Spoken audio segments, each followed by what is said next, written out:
એટલે આ પૂરું થાય એટલે આપણે આરતી ઉતારીએ છીએ કે નહીં? બાપુ આરતી તો ઉતારી છે ને? હું કેવી રીતે ઉતારી? થાળી પછી મારી પાસે દીવો મૂકીએ એટલે એ ફેરવી છે ઉતારીએ છીએ.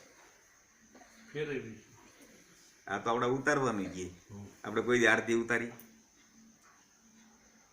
અને ઉતારી હોય તો કયો ભાઈ અમે આરતી ઉતારી છે. આરતી ઉતારવાનું કહે છે પણ આપણે ઉતારતા નથી. ખરેખર આરતી ઉતારી લીધા જેવી છે. આરતી કેમ ઉતરે? અહંકારની આરતી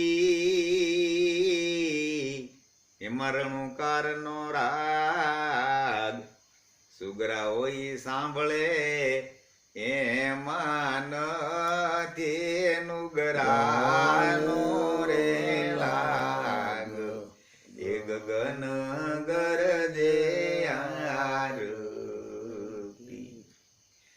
કેટલી બધી આ બ્રહ્મણા આપણને નાખી દીધી. ઓહંકારની આરતી જેનાથી આ વિશ્વનું સર્જન થયું છે, આખો ખલક બન્યો છે, એ પદ ઓહંકાર છે. અને તમારી બાજુ જો આવો ને તો આ તમારું સ્થૂળ શરીર છે, એ જ ઓહંકાર છે.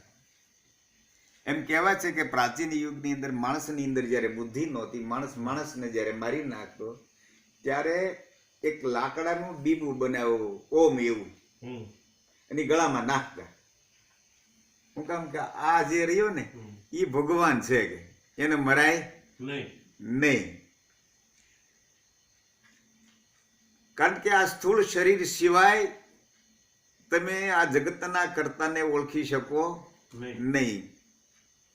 હવે જેમ આ ઓહંકાર છે તો એની માલપાઈ પણ કંઈક બીજી વસ્તુ હોય તો જ આની ખબર પડે કે નહીં. ઓહંકારની આરતી એમાં રણુકાર નો છે રાગ.